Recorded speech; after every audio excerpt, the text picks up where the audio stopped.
There's a Coleman unit running. I don't see these units a lot, but instead of filming.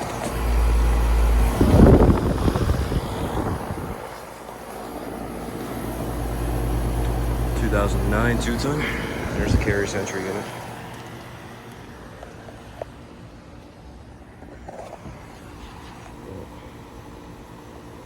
Yeah, nothing much to say about that unit. Sounds like it's dying.